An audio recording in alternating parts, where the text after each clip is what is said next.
Voy a tratar de abordar las dos temáticas al mismo tiempo. O sea, lo que hemos denominado los problemas de la ética y la relación ética-moral. Voy a hacer una pequeña introducción en un texto llamado El crepúsculo del deber, Chipi Povetsky. Hace un anuncio extraordinario. Dice: el siglo XXI será ético o no será.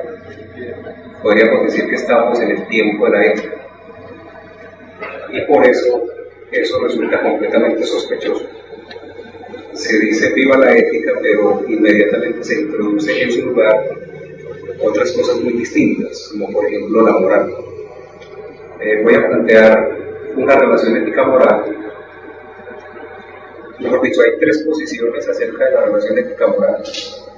La primera establece que no hay ninguna distinción entre ética y moral. Es decir, que es una cuestión de una sutileza, porque ética viene de ethos, o sea, del griego, y moral viene de mores, es decir, del latín, pero que el significado es el mismo. Que la ética es algo así como una teoría de las costumbres, aunque ethos también podría significar carácter. Una segunda posición acepta la distinción entre ética y moral, pero manteniendo una prioridad de la ética como anterior a la moral. La ética sería algo así como una ciencia que fundamenta racionalmente las normas morales, con aspiraciones de validez, como dice Habermas. La ética sería un discurso racional fundamentador, y aunque la ética es anterior, el énfasis se hace en la moral, en las normas morales. Dice Habermas que esta distinción implica un principio cognitivista, es decir, como una especie de paralelismo entre lo que ocurre en la ciencia y en el discurso práctico, el discurso de la ética y la moral. Según Habermas, en la ciencia tenemos un principio que fundamenta las proposiciones descriptivas con pretensiones de verdad. Él cree que ese principio es el principio de la inducción. Del mismo modo, en el campo, en el terreno práctico moral, hay un principio que fundamentaría las normas morales con aspiraciones de validez. Esta validez ya no sería la corrección, ya no sería la verdad, sino la corrección o la justicia. Entonces la ética sería aquel discurso que garantizaría, desde el punto de vista racional, que las normas morales son legítimas, o que pertenecen a un contexto legítimo o legitimado. A este punto de vista de Habermas, yo lo llamaría un punto de vista moderno. Este punto de vista se ubica en el marco de la moralidad, y la moralidad lo podemos ubicar en la moralidad, es decir, en el ámbito de la razón, en el ámbito de la fundamentación o las pretensiones de fundamentación. Dice Habermas que no faltan, sin embargo, los escépticos. Los escépticos, según Habermas, son aquellos que no creen que las normas morales puedan ser fundamentales.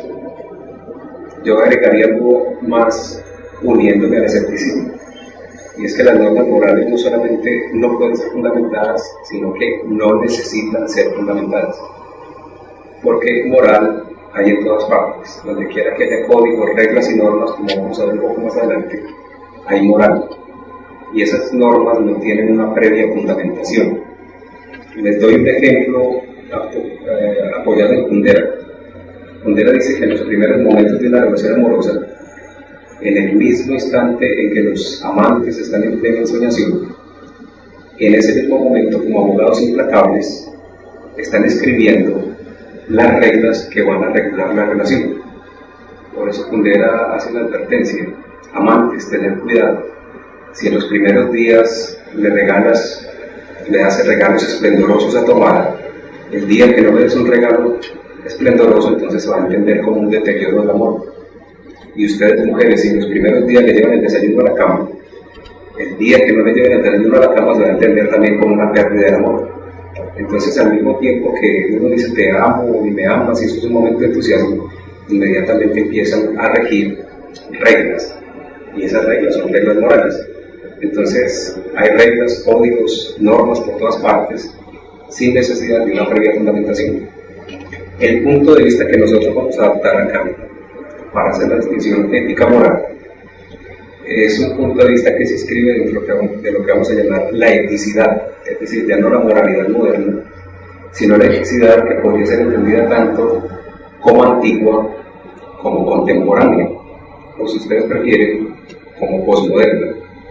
La eticidad establece una diferencia entre ética y moral, pero a diferencia del punto de vista moral o de la moralidad, la moral es anterior a la ética. Y de una manera un poco maligna, hagamos el mismo paralelismo que establece Habermas. Habermas dice que así como en ciencia se pueden fundamentar las proposiciones descriptivas con pretensiones de verdad, vamos a decir aquí que del mismo modo que Kant establecía que la física newtoniana era el hecho de la razón pura en el campo teórico, vamos a establecer que la moral es el hecho de la ética. Un hecho que no tiene, como decíamos ahora, una previa fundamentación o una previa justificación. Entonces la moral es un hecho. A partir de este punto de partida, voy a establecer 6 distinciones entre la ética y la moral. Entonces, insisto, estas distinciones se ubican en un punto de vista de la eticidad y no de la moralidad. Un punto de vista no moderno de esta distinción. Primera diferencia. Hagamos esta primera diferencia desde el punto de vista del discurso. ¿Qué clase de discurso es el discurso moral? El discurso moral es un discurso normativo, prescriptivo, del comportamiento. Establece lo que se debe hacer. A este discurso pertenecen las normas, los mandatos, los imperativos, y en un tono más débil, las advertencias, las sugerencias, los consejos. Es decir, en todo aquel ámbito donde se dice qué se debe hacer o qué se debe evitar, estamos en el plano moral. Frente a esta idea de la moral como un discurso normativo, prescriptivo sobre el comportamiento, entendemos a la ética como un discurso reflexivo y crítico sobre la moral, ya que, como decíamos anteriormente, la moral es el hecho de la ética. Miremos la simetría.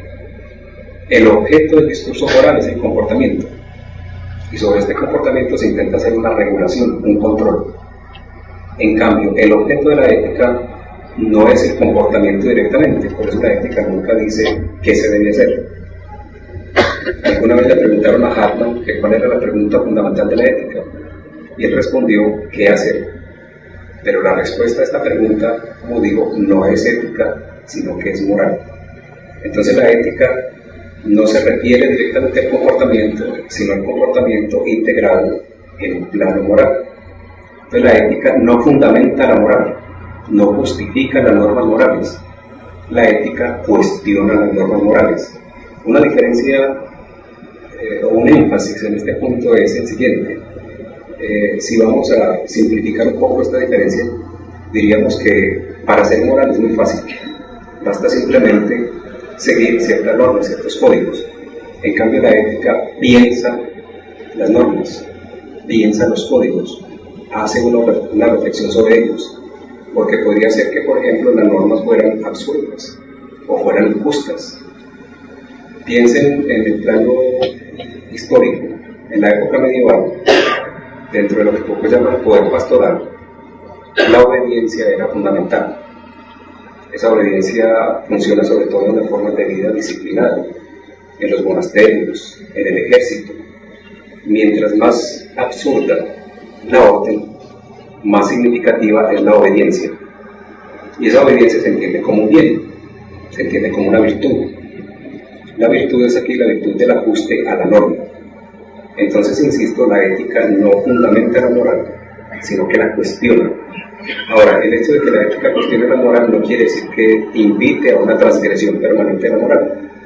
Podría ser que la actitud ética confirme de pronto la conveniencia, la necesidad de seguir ciertas normas. Un ejemplo sencillo.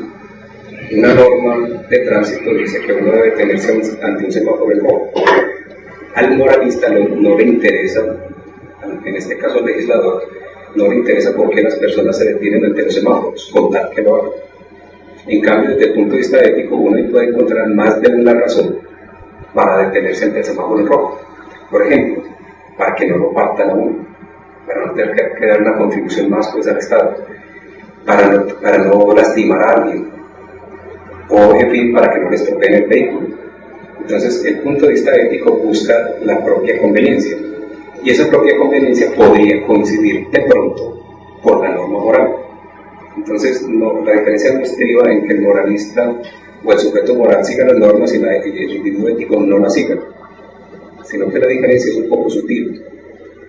Radica en el sentido, en ese algo imperceptible de la relación de reflexión con respecto de la norma. Si la moral pretende regular el comportamiento, noten ustedes que eso se puede hacer de otras maneras. Por ejemplo, el conductismo, una teoría del comportamiento, trata de hacer lo mismo, regular el comportamiento. Mediante el esquema estímulo, respuesta y refuerzo, se puede perfectamente, como dice Bertrand Russell, amaestrar perros y adiestrar soldados. Entonces el objetivo es el mismo. Se puede controlar el comportamiento o bien con estas técnicas o bien de una manera simbólica. A título de ejemplo, dice Nietzsche, el cristianismo ha logrado someter a todo Occidente con solo 3 palabras: los conceptos de pecado, culpa y condenación. Entonces las palabras podrían ser, como dice Gustavo Restrepo, pueden ser violentas, pueden ser agarradoras, pueden lograr ese objetivo que se propone tanto el conductismo como la moral.